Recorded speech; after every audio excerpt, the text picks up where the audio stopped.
Selain makanan yang banyak mengandung karbohidrat atau protein, jangan lupa pendaki gunung atau sahabat alam yang berkegiatan yang bebas, perhatikan minuman yang harus dibawa.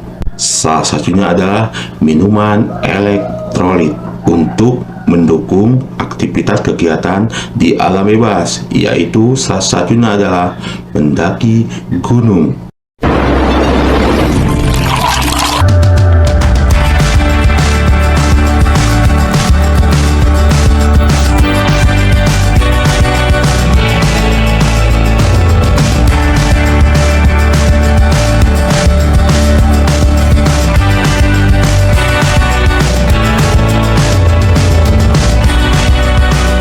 Sahabat alam, kembali bersama saya Rudi Agusman di Gap Channel. Materi di video kali ini adalah saya mau mengajak sahabat alam untuk mengenali perbedaan minuman elektrolit. Di antaranya adalah minuman elektrolit ada 3 jenis: isotonik, hipotonik, dan hipertonik. Baik sahabat alam, dari ketiga jenis minuman elektrolit yang saya sebutkan tadi adalah tentunya sahabat alam harus mengenal terlebih dahulu dari 3 jenis itu. Dan tentu saja dari 3 jenis ini berbeda fungsinya untuk kegiatan aktivitas kita, terutama untuk sahabat-sahabat alam yang berkegiatan di alam bebas seperti mendaki gunung. Dalam dunia olahraga, ada beberapa jenis minuman yang dikenal mampu mengatasi dehidrasi dengan cepat, yaitu minuman elektrolit. Yang diantaranya, seperti yang saya sebutkan tadi, ada 3 jenis: hipotonik, isotonik, dan hipertonik. Ketiga minuman elektrolit ini kadang sulit dibedakan. Minuman berenergi ini dipecah menjadi 3 jenis atau 3 bagian karena dipengaruhi oleh tingkat konsentrasinya untuk tubuh atau tonisitas. Tonisitas minuman itu penting ketika sahabat alam melakukan aktivitas olahraga karena ini akan mempengaruhi jumlah karbohidrat, elektrolit, dan cairan yang masuk ke aliran darah dan seberapa cepat kita dapat menyerapnya untuk meningkatkan kinerja di tubuh kita. Lalu apa yang membedakan hipotonik, isotonik, dan hipertonik? Baik, berikut yang pertama adalah minuman hipotonik. Hipotonik memiliki konsentrasi cairan, gula, dan garam lebih rendah daripada darah.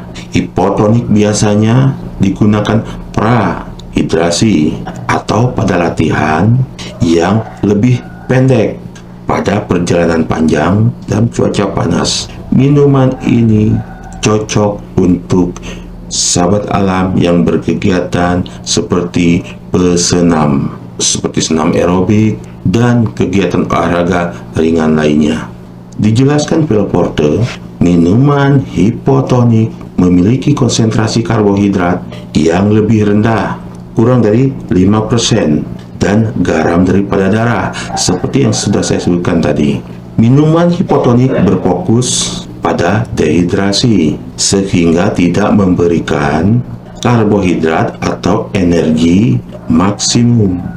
Berikut salah satu perbedaan dari minuman elektrolit adalah minuman isotonik. Isotonik memiliki konsentrasi cairan, gula, dan garam yang mirip dengan darah. Isotonik cocok diminum untuk sahabat alam sebagai atlet yang melakukan olahraga berdurasi pendek tetapi dengan intensitas besar, seperti olahraga-olahraga yang melibatkan tim.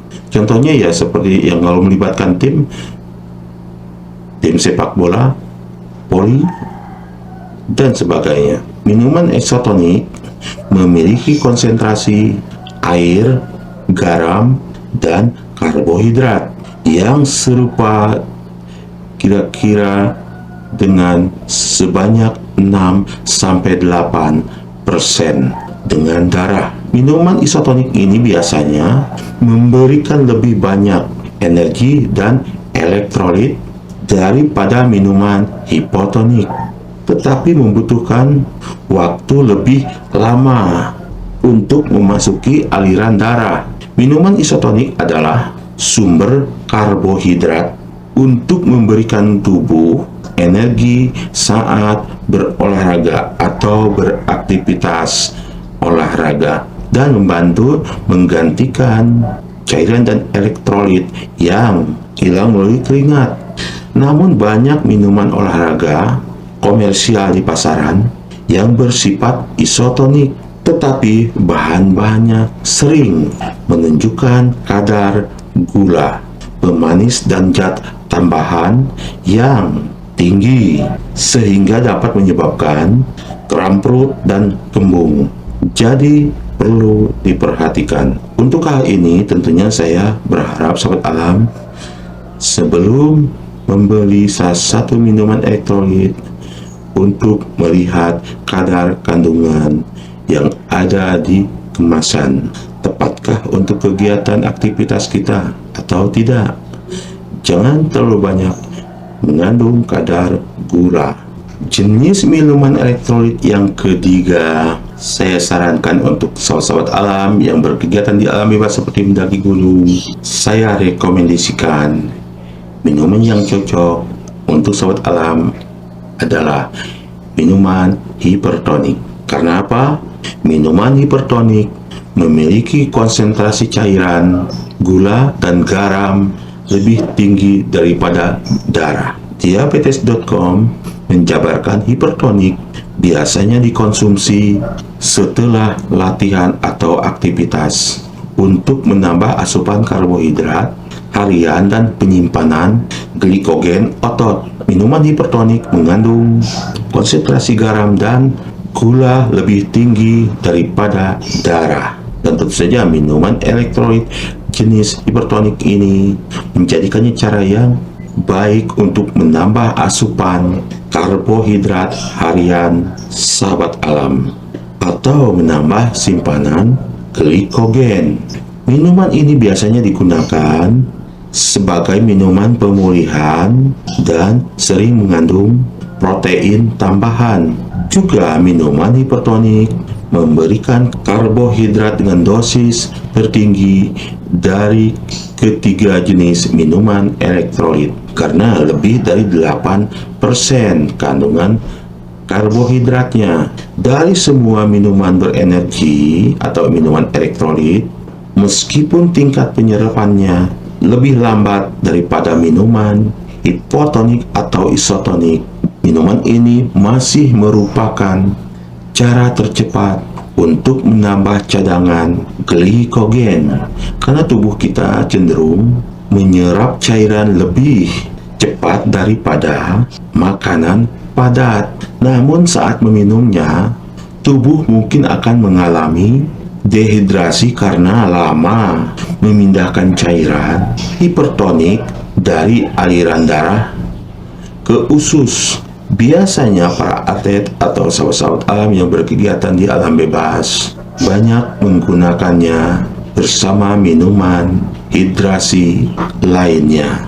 Nah sahabat alam, dari ketiga jenis minuman elektrolit ini tentu saja sahabat alam juga bisa mengantisipasinya dengan buah-buahan justru yang lebih banyak mengandung kandungan elektrolit hipertonik. Misalnya saya contohkan jeruk, lemon, dan semangka.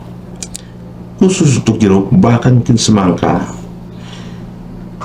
di sektor-sektor pendakian seperti Gunung Lawu, Gunung Merbabu, Gede, dan sebagainya, yang banyak sektor-sektornya di mana masyarakat setempat menjual makanan dan minuman. Saya sering melihat tidak ada, bahkan jarang di setiap warung itu tidak menyediakan buah semangka. Jangan lupa, buah semangka banyak mengandung kandungan elektrolit hipertonik yang lebih natural atau lebih alami, dan itu sangat baik dikonsumsi oleh sahabat-sahabat alam yang pada saat itu sedang melakukan pendakian gunung. Jangan lupa, mau membawa atau tinggal membeli, sekarang sahabat alam harus tahu bahwa buah semangka paling banyak untuk dikonsumsi oleh sahabat-sahabat alam yang melakukan pendakian gunung atau beraktivitas di alam bebas yang langsung berhubungan dengan kondisi cuaca dan ritme kegiatan yang lebih lama. Jangan lupa, bila tidak bisa membawa minuman jenis elektrolit seperti minuman hipertonik, dengan sahabat alam mengkonsumsi buah semangka pada saat berkegiatan di alam bebas, sahabat alam sudah terhindar dari dehidrasi, dan memang lebih cocok untuk sahabat alam yang berkegiatan di alam bebas seperti mendaki gunung, hiking, trekking, dan sebagainya. Sahabat alam, memang sebaiknya sahabat alam selain dari faktor makanan, di mana dari faktor makanan ini juga harus diperhatikan kandungan karbohidrat, protein, dan sebagainya untuk mendukung kegiatan di alam bebas. Sahabat alam juga harus memperhitungkan dari segi asupan minuman, kadarnya, jenis minuman elektrolitnya seperti apa. Dari gambaran materi ini, tentunya buat sahabat alam yang berkegiatan di alam bebas seperti hiking, trekking, mendaki gunung, lebih cocok ke minuman hipertonik. Oke sahabat alam, sekian materi ini. Walaupun singkat, tentu saja saya harap ini bermanfaat agar sahabat alam ke depan dalam berkegiatan di alam bebas seperti mendaki gunung tidak sekedar membeli atau membawa minuman elektrolit. Perhatikan cocok tidaknya, dan jangan lupa sekarang di pasaran sudah banyak jenis minuman elektrolit. Dilihat dulu dari kandungannya, jangan terlalu banyak yang mengandung gula. Oke sahabat alam, buat sahabat alam yang baru bergabung di Gap Channel, saya mohon dukungan dan solidaritasnya dengan cara bantu like, share kepada sahabat lainnya agar bisa bermanfaat. Bila ada kata atau apapun yang unek-unek dari sahabat alam, silahkan isi di kolom komentar. Jangan lupa bantu subscribe dan tekan loncengnya agar sahabat alam tidak tertinggal di materi-materi berikutnya di Gap Channel. Saya Rudi Agusman bersama Gap Channel. Salam kali.